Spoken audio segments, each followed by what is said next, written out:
कहानी की शुरुआत में हम एक नौजवान जोड़े मैट और नादिया को देखते हैं जो अपने नए घर में रहने के लिए आते हैं।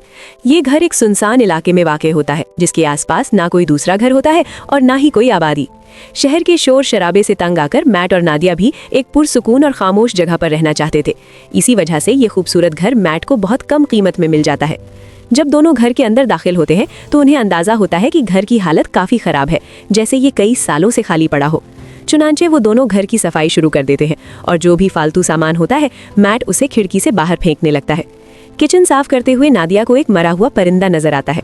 वो उसे दफनाने के लिए बाहर ले जाती है, मगर उसी वक्त ऊपर खिड़की से मैट उसे आवाज देता है। नादिया का ध्यान ऊपर की तरफ चला जाता है और जब वो वापस उस परिंदे की तरफ देखती है तो वो अचानक गायब हो चुका होता है। ये देखकर नादिया को बहुत अजीब महसूस होता है और वो सोचने लगती है कि वो परिंदा आखिर अचानक कहाँ चला गया। दूसरी तरफ मैट को दीवार में एक अजीब सी चीज दिखाई देती है। वो वॉलपेपर फाड़कर हटा देता है तो वहाँ उसे एक बड़ा दरवाजा नजर आता है जिसे खोलने के लिए चाबी की जरूरत होती है। मैट इस दरवाजे की चाबी तलाश करता है और उसे बाहर फेंके गए पुराने सामान में एक चाबी मिल जाती है। वो चाबी ताले में डालकर दरवाजा खोल देता है। इसी दौरान नादिया भी वहाँ पहुँच जाती है। वो दोनों देखते हैं कि अंदर एक काला, गहरा और मुकम्मल अंधेरे वाला कमरा मौजूद है। जैसे ही वो दोनों उस कमरे के अंदर दाखिल होते हैं घर की तमाम लाइट्स अचानक टिमटिमाने लगती हैं। ये देखकर दोनों को कुछ गड़बड़ का एहसास होता है। मैट कहता है कि इस मसले को हल करने के लिए किसी इलेक्ट्रिशियन को बुलाना चाहिए।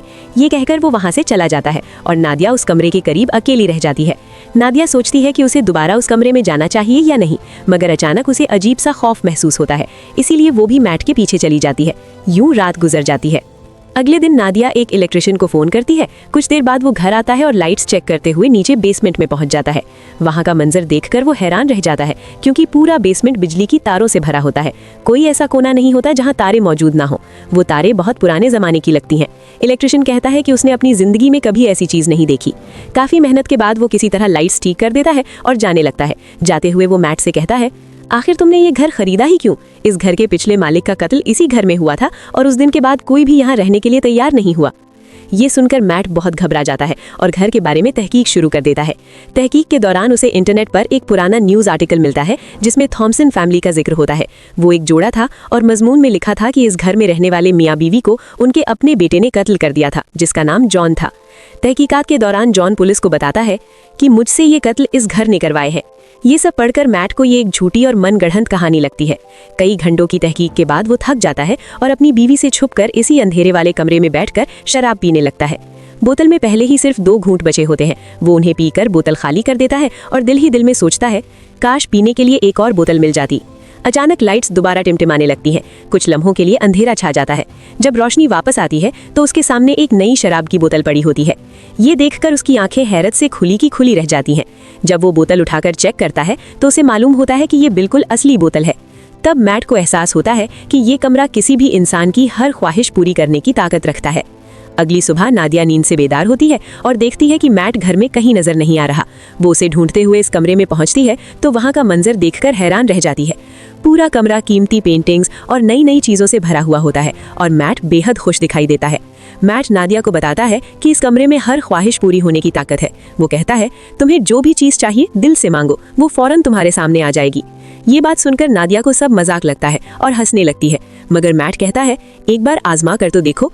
नादिया कहती है, ठीक है, मुझे इस वक्त नौकरी की जरूरत है, मैं वो मांग लेती हूँ। तब मैट उसे समझाता है कि ये कमरा नौकरी नहीं दे सकता बल्कि सिर्फ चीजें दे सकता है। नादिया आंखें बंद करके $1000 की ख्वाहिश करती है और पलक झपकते ही उनके पास $1000 आ जाते हैं। लेकिन नादिया को अभी भी पूरी तरह यकीन नहीं आता, इसीलिए वो दोबारा $1 मिलियन की ख्वाहिश करती है और इस बार भी उसे फौरन $1 मिलियन मिल जाते हैं। अब नादिया को यकीन आ जाता है कि ये कमरा कोई आम कमरा नहीं बल्कि हर ख्वाहिश पूरी करने वाला कमरा है। फिर क्या था, ये दोनों कमरे से एक के बाद एक महंगी चीजें तलब करने लगते हैं और वो चीजें फौरन उनके सामने हाजिर हो जाती हैं। ये लोग महंगी वाइन्स, कीमती कपड़े, हीरे, सोना, खाने पीने की अशिया और बहुत सारे पैसे जमा कर लेते हैं। रातों रात ये दोनों मिलियनेयर बन जाते हैं और खुशी खुशी अपनी जिंदगी गुजारते हैं। रात को नादिया मैट से पूछती है कि ये कमरा इतनी सारी ख्वाहिशें कैसे पूरी कर रहा है। मैट कहता है कि हमें इस बारे में ज्यादा नहीं सोचना चाहिए, बस जिंदगी का लुत्फ उठाना चाहिए। इस तरह वो दोनों कई दिनों तक अपनी जिंदगी बिलियनियर्स की तरह गुजारते हैं। हर बार जब भी उनकी कोई ख्वाहिश पूरी होती है लाइट्स टिमटिमाने लगती हैं और उनकी तमाम ख्वाहिशें फौरी तौर पर बेसमेंट के उस कमरे में पूरी हो जाती हैं। जाती हैं। ये दोनों डांस करते हैं, पार्टियां करते हैं और खूब मजा लेते हैं। लेकिन ये खुशहाल जिंदगी कुछ ही दिनों की मेहमान थी और अब इनके बुरे दिन शुरू होने वाले थे। अगरचे ये कमरा हर चीज दे सकता था, मगर एक चीज थी जो इनकी सबसे बड़ी ख्वाहिश थी, और वो चीज भी कमरा दे सकता था, लेकिन वो दोनों उस चीज को तलब करने के लिए तैयार नहीं थे, और वो चीज थी एक बच्चा। एक दिन मैट नादिया को बच्चे का एक झूला तोहफे में देता है, जो इस बात का इशारा था कि उन्हें बच्चे के लिए कोशिश करनी चाहिए। मैट नादिया को समझाता है कि हमें दोबारा कोशिश करनी चाहिए, लेकिन नादिया तैयार नहीं होती क्योंकि पहले भी उसके 2 मुश्किल पैदाइश के तजुर्बे हो चुके थे। वो परेशान हो जाती है। काफी देर सोचने के बाद वो इस कमरे में जाकर एक बच्चे की ख्वाहिश करती है और बच्चा उसे फौरन मिल भी जाता है। जब मैट आकर नादिया को बच्चे के साथ देखता है तो वो बहुत गुस्सा होता है और नादिया को डांटता है कि तुम्हें बगैर इजाजत बच्चे को नहीं लेना चाहिए था। इस बात पर इन दोनों के दरमियान काफी देर बहस होती है। नादिया कहती है कि उसने ये शॉर्टकट इसलिए अपनाया ताकि उसे मुश्किल पैदाइश या तकलीफ बर्दाश्त न करनी पड़े। वो कहती है कि वो दोनों इस बच्चे के साथ बहुत खुश रहेंगे, मगर मैट इस बच्चे को कबूल करने के लिए तैयार नहीं था और कहता है कि तुम इस कमरे में जाकर बच्चे को वापस करने की ख्वाहिश करो। नादिया ना चाहते हुए भी कमरे में जाती है और बच्चे को गायब करने की कोशिश करती है, मगर कामयाब नहीं हो पाती। वो आखिरकार बच्चे को मैट के हवाले कर देती है। मैट भी बच्चे को गोद में लेकर जज्बाती हो जाता है और वो भी बच्चे को वापस करने की ख्वाहिश नहीं कर पाता, लिहाजा वो बच्चे को दोबारा नादिया की गोद में रख देता है। अब ये दोनों फैसला करते हैं कि इस बच्चे को पालेंगे और इस तरह वो दोनों बच्चे के वालिदैन बन जाते हैं। नादिया बच्चे के साथ बहुत खुश थी, लेकिन मैट को बच्चे से कोई लगाव नहीं था। मैट इस कमरे के बारे में मजीद मालूमात हासिल करना चाहता था, इसलिए वो तहकीक करने लगता है। उसे पता चलता है कि वो लड़का जिसने अपने वालिदैन को कत्ल किया था अभी भी जिंदा है और एक ज़िहनी अस्पताल में जिंदगी गुजार रहा है।